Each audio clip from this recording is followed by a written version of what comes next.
Welcome to Behind the Campaign, where we unpack real marketing stories, dive into case studies, and break down strategies that make learning marketing easy and fun. Get ready to uncover the secrets behind successful campaigns and discover how you can apply them to your own brand. Let's dive in. Welcome to the deep dive. Today we're venturing into the world of Patagonia, the outdoor company that often seems to play by its own rules. Yeah, they're a fascinating case study. It really feels like a business driven by, well, something more than just the bottom line. Absolutely. And it all kicked off back in 1973 with Yvon Chouinard, who was just this passionate climber. Right. Initially, his whole focus was just crafting the best climbing equipment imaginable. But then there was this moment, like a real turning point. He realized that his own gear, the stuff he was making, was actually damaging the rock faces he loved climbing on. Wow. And that realization, it really sparked a fundamental change, didn't it? It did. It led to this commitment to not only make high-quality stuff, but to do it in a way that, minimizes environmental harm as much as possible. It's quite a compelling origin story. Yeah, born from that really deep connection to the natural world. And that really brings us to the heart of our deep dive today.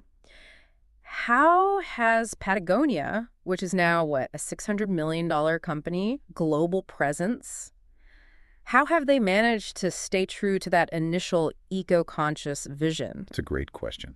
And, maybe more importantly, what can we learn from their often surprising approach, especially when it comes to, how we think about buying things and the impact of our choices? They've definitely carved out a very unique and I'd say influential position. For sure. So to really get a handle on this, we've been looking at some material detailing Patagonia's journey. There are sometimes pretty counterintuitive marketing tactics. Definitely counterintuitive at times. And the really significant environmental initiatives they've championed over the years. Okay, sounds good. All right, let's dive in with something truly remarkable, that Don't Buy This Jacket campaign. Yes. A campaign that, on the surface, it seems to completely defy the core objective of most businesses, which is, sell more stuff. Exactly. Picture this. It's the holiday season, right? Everyone's in peak shopping mode.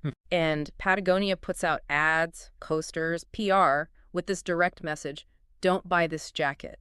It's almost like a dare. But the thinking behind it was actually quite, profound. It wasn't really about hurting sales in the long run. Right. It was this deliberate effort to get consumers to think critically about their purchases, to move away from just impulse buying and only get what they truly needed. To push back against that instant gratification thing. Exactly. And it's fascinating how, by seemingly undermining their own sales, Patagonia actually tapped into this desire for authenticity, a sort of rejection of rampant consumerism. And that built a connection. I think so, yeah. Yeah. A stronger emotional connection with their target audience than, any traditional marketing campaign probably could have.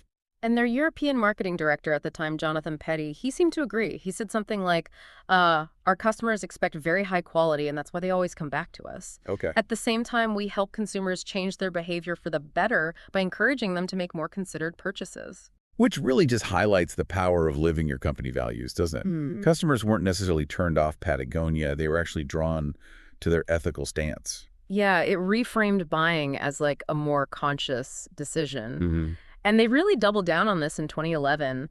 Remember that unforgettable Black Friday ad in the New York Times? Oh, yeah, the full-page ad. A full-page ad featuring one of their jackets. But instead of listing all its cool features, it gave you reasons not to buy it.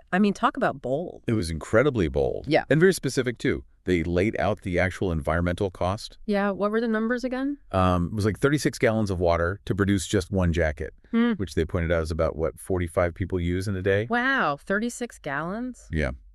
And then 20 pounds of CO2 emitted. That's 24 times the jacket's own weight. That's staggering. And also that about 2/3 of the jacket's weight ends up as waste during production. Man, those numbers are startling when you actually stop and think about the resources involved in something we often just, buy without a second thought. Totally. And here's the real kicker. Despite telling people not to buy, their sales actually went up by 30% after that campaign ran. That's just incredible. It completely flies in the face of conventional marketing wisdom. Absolutely. It really underscores the complex relationship we all have with consumption. Maybe the immediate call didn't result in fewer jackets being bought then, but the campaign definitely hit its goal of raising serious awareness. Yeah, got people talking and thinking about the environmental impact. For sure. And that campaign, it wasn't just some one-off stunt, was it? It really reflects Patagonia's fundamental way of doing business. No, it seems baked into their DNA. Yeah, it's summed up perfectly in their mission statement. Build the best product, cause no unnecessary harm, use business to inspire, and implement solutions to the environmental crisis. That's a pretty ambitious set of goals for a company. It really is. And it stands in such stark contrast to the whole fast fashion model. Brands like Zara, H&M, often prioritizing super rapid production, low prices. Right, but sometimes at a significant environmental or ethical cost. We hear about design theft, wage discrimination, even child labor in that industry sometimes. Well, unfortunately, yes. Which Yeah. really puts Patagonia's consistent commitment, right, from 1973 into perspective. And going back to Yvon Chouinard's early days, his initial push towards more sustainable practices wasn't even about clothing originally. No, not at all. It started with climbing gear, specifically pitons, those metal spikes climbers use. Ah. And like we mentioned, he saw firsthand the damage that the standard single-use pitons were causing to the rock. So his solution was to design and create reusable ones. So that early recognition of environmental impact, even on that smaller scale, it really set the stage. Yeah, it laid the groundwork for Patagonia's whole broader philosophy, I think. It's fascinating how that initial focus on making durable, functional tools for climbing then kind of informed their approach to clothing. This idea of making high-quality products that are built to last. Exactly. It's almost a direct challenge to planned obsolescence, isn't it? Precisely. That whole idea that products are designed to have a limited lifespan, forcing you to buy replacements sooner. Patagonia's focus on durability just completely counters that model. Yeah, making something last becomes its own form of sustainability. Absolutely. If a product lasts longer, you just reduce the need to buy new ones as often, which cuts down the environmental hit from production, disposal, all of it. Okay, so beyond just making long-lasting products, Patagonia has also been incredibly proactive with their social responsibility initiatives. That 1% for the Planet Pledge is a really big one. Oh, definitely. Since 1986, they've committed to donating 1% of their total sales or 10% of their profits, whichever amount is actually greater. Wow, whichever is higher. Yeah. To environmental initiatives.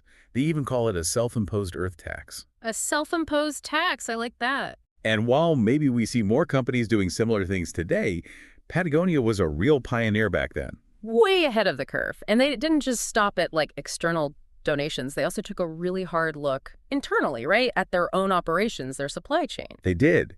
They really embarked on this mission to identify and then address the environmental damage caused by their own operations. A key moment was their shift to using organic cotton. Right, I read about that. That wasn't cheap, was it? Not at all.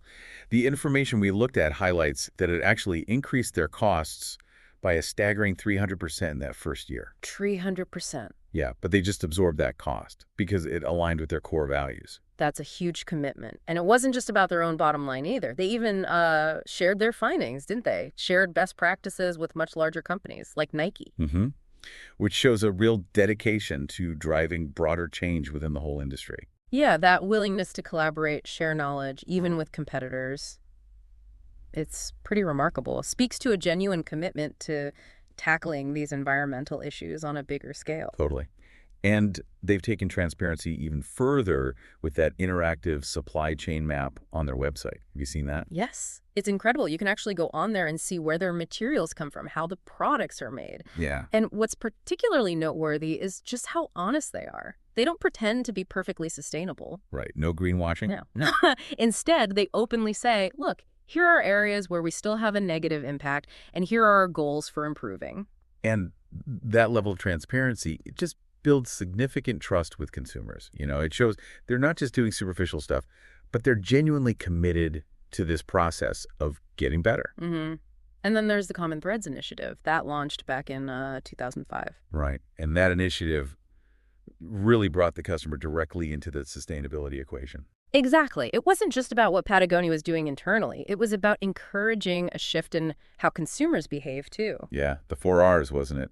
Reduce, repair, reuse, recycle. That's it. Reduce consumption, buy only what you need, repair what breaks, and they even provide repair services, which is amazing. Yeah, huge repair facilities. Reuse or resell, and their partnership with eBay to create a secondhand market for Patagonia gear is a really tangible example of that. And then recycle everything else. It's such a holistic approach, recognizing that sustainability isn't just the manufacturing bit, but it's the whole lifespan of the product, right? What happens at the end of its useful life? Absolutely. And their advertising had just continued to be, well, anything but ordinary. Take their 2016 Black Friday campaign. Oh yeah, another shocker. Instead of offering discounts like everyone else, they pledged to donate all the revenue generated that day 100% to environmental protection groups. A complete reversal of the usual Black Friday frenzy. Yeah. And the results were just astounding, weren't they? Unbelievable. They generated $10 million in sales that one day. Apparently, it quadrupled their initial estimates. Wow. It just shows that consumers are willing to support businesses that align with their values, even if it doesn't mean getting a discount. Exactly. Their marketing, it's not about pushing the latest trends or these must-have items. It's fundamentally about, protecting the planet and empowering their customers to feel like they're part of a larger movement. It's a really powerful way to build that brand loyalty and just reinforce their core mission. And that quote from Yvon Chouinard sums it up so perfectly. I know it sounds crazy, but every time I've made a decision that's best for the planet, I've made money. It's such a counterintuitive truth, isn't it? Yeah. It highlights the potential for businesses to actually be a force for good without sacrificing profitability. Yeah. But as our source material points out, Patagonia still kind of stands out as an exception, doesn't it? In a business world that's largely driven by traditional growth and profit metrics above all else. They definitely remain an outlier in many ways. So as we kind of reflect on Patagonia's whole journey, what are some of the key takeaways, do you think? For you, our listener, what can we learn from their unique, often unconventional approach? Well, I think one of the most powerful lessons is just the importance of staying true to your core beliefs. Not compromising your values, even when it might seem easier or more financially advantageous to do so. Yeah. Patagonia has just consistently prioritized its environmental principles. Yeah, definitely. And the value of being honest and transparent really shines through, too. By being open about their challenges, saying we're not perfect, but we're working on it. They've actually built a deeper connection, I think. Absolutely. That authenticity is key. And also the idea of giving back without expecting an immediate return. Their long-term commitment to environmental causes, that 1% pledge for decades, it's fostered incredible customer loyalty. It becomes about building a relationship based on shared values, not just a transaction. Exactly. It also highlights the power of having a purpose that goes beyond just making a profit. For Patagonia, that environmental mission has created this really strong, engaged community around the brand. And we should probably mention Yvon Chouinard's deliberate choice fairly recently to essentially give the company away, prioritizing his values over the potential massive financial windfall of taking it public or selling it. Oh, absolutely. Yeah. A hugely significant decision that just underscores his deep personal commitment to the company's mission and ensuring its independence long term. Yeah. And maybe for you, the listener, perhaps the most relevant takeaway is to really consider, do you truly need that product? Even a Patagonia one, given their own emphasis on durability. Right. It aligns perfectly with their whole buy less philosophy. Maybe you don't need the new one if the old one still works great or can be repaired. So to kind of bring our deep dive to a close here, we've explored how Patagonia has evolved. From this small climbing gear business to a global outdoor clothing brand, all while somehow maintaining this profound, unwavering commitment to environmental responsibility. Yeah, and there are often surprising marketing strategies like telling people not to buy their stuff and their really significant social responsibility initiatives. They demonstrate a truly unique and, I think, impactful approach to doing business. And ultimately, their story offers a really valuable perspective, doesn't it? On consumerism, on business practices. It demonstrates that it is possible for a company to prioritize its values and still achieve success, maybe even because it prioritizes its values. A very different model. Which leads us to our final thought for you today. Considering Patagonia's remarkable journey and their pretty hardcore commitment to their values, what small or perhaps even significant shift could you make, maybe in your own consumption habits or even in your professional life, to better align with what you believe in and, create a positive impact? Yeah, and in today's world where we just have so much available to us all the time, what does buying less truly mean for you personally in your own life? Something to think about. Thanks for tuning in to Behind the Campaign. We hope you enjoyed this story and took away some valuable marketing insights. Don't forget to subscribe, leave a review, and share this with a fellow marketer. Until next time,